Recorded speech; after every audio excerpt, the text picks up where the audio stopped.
Klausa. Labas vakaras. Labas vakaras. Ar su panelė Daina kalbu? Taip. Budintis daktaras Saulius Urbanas trukdo. Šiandien, kaip matau, jūs buvote tyrimus darytis, ar ne? Taip, buvau. Ir kaip sekėsi? Nežinau, turėjau laukti atsakymą, kad paskambins. Man atnešė dabar daktarai, tyrimus ir tiesiog liepė jums paskambinti, tai aš atsisėdau dabar ir skambinu, nes šiandien man pamaina, kaip tik šiaip mes nebendravom kartu, mes nebuvom, nes aš nesenai į darbą atėjau. Klausykit, kelintais valandas šiandien buvot? Aš buvau nuo 10 valandos. Ir kiek jūsų ten, kiek užlaikė jūsų ten, ilgai? Man išėjo kažkur 2 valandas. 2 valandas, ar ne? Taip. Ir kaip sekėsi? Ką žinau, nieko tiksliai net nepasakymą.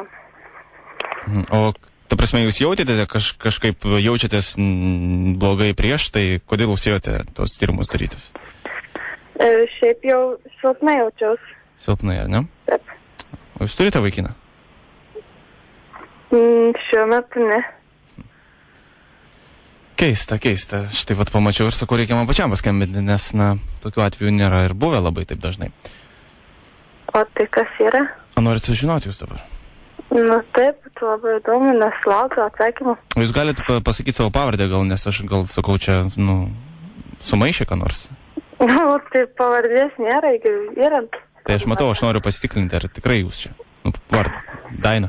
Kiek žinau, tai tą dieną, šiandien kaip tik buvo tik viena tokia. Okay.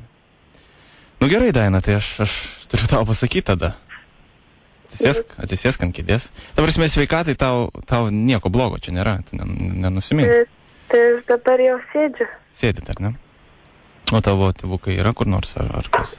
Ne, aš viena gyvenu. Tu viena gyveni? Taip. Supratau. Daina? Taip. Galiu tiesiog tave pasveikinti.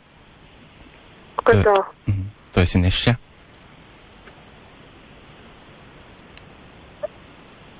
Nesupratau. Aš matau pagal tyrimus ir matau, kas yra atlikta ir kokie dabar rezultatai. Tai rašome, kad tu esi neščia ir tu laukiasi dvynukų. Dvynukų? Taip, sveikinu. Nesąmonė. Būtų gerai, kad, nežinau, iš pat ryto rytoj atvažiuotumėt pasitikrinti, mes patikrintume, ar jie sveiki, ta prasme, nes aš nesitikėjau, kad taip, žinai, nes ir tie daktarai sakė, kad atėjo mergaitė pasitikrinti visai nuo kito ir dabar viskas taip atvirkščiai, taip ir mes žiūrime, kad taip yra, tai rytoj aš nežinau, kokią 8 valandą, ar galėsi atvykti pas mus į skyrių? Taip, galėčiau. O tu pati, ta prasme, saugojaisi? Taip. Kada paskutinį kartą turėjai lytinius santykius? O dabar tiksliai net negalėčiau pasakyti. Ir tave ta žinia, ta prasme, šokiravo dabar, ar tu tiki, kad tai gali būti? Biški šokiravo, nes labai abejočiau, kad taip gali būti. Tai būtų pirmas vaikelis tavo? Taip. Tai rytoj atvyk, žinok, reikia pakalbėti, patikrinsim viską detaliau. Gal dar yra minimali tikimybė, kad bus 1, ne 2, bet šiaip tai pagal tyrimus tai 2 vaikeliai dvynukai. Vat. Bet vis tiek man kažkaip čia nesiraša, kad nuo kraujo tyrimų taip gali pasakyti viską. Žinok, pagal kraują galima viską mes padaryti. Galima sužinoti net, kokie tavo plaukai buvo, kai tu gimei. Bet čia kažkaip nelabai man rišas viskas. Tai vat, nežinau, tai tėveliam pranešti tau turbūt reikėtų. Visą tai. Nes jeigu vieniša mamytė esi, tai žinai, nekas. Bet. Aišku, tada tai rytoj 8. Rytoj 8. Ir dar vienas dalykas, kurį norėčiau pasakyti. Taip. Taip pat, paklausyk.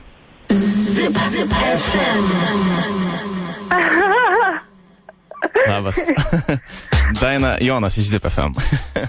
Taip, supratau dabar jau. Auris užregistravo tave, sako, šiandien buvai ligoninėje ir aš tiesiog tik turėjau tai, kad tu buvai ligoninėje, bet kokioje ir nuo ko tu tyreisi, nieko neturėjau ir tu užkibai, žinok, užkibai ir labai labai džiaugiuosi, kad užkibai. Nežinau, ar tave nuliūdinsiu, bet dėja tu nesilauki, žinok. Ne, tai gera naujiena. Nu, tai aišku, kad gerai. Dar anksti turbūt, ar ne? Taip. Daina, tai sėkmės tau. Tikiuosi, kad tie tyrimo rezultatai bus labai labai geri ir tavo sveikata yra puiki. O kai ateis laikas, tai bus ir vaikas, kaip sakoma, ar ne? Taip. Iki. Iki. Vat, klausykit, tėve, tokią žinią turbūt ne kasdien galima pranešti. Net pats susijaudinau.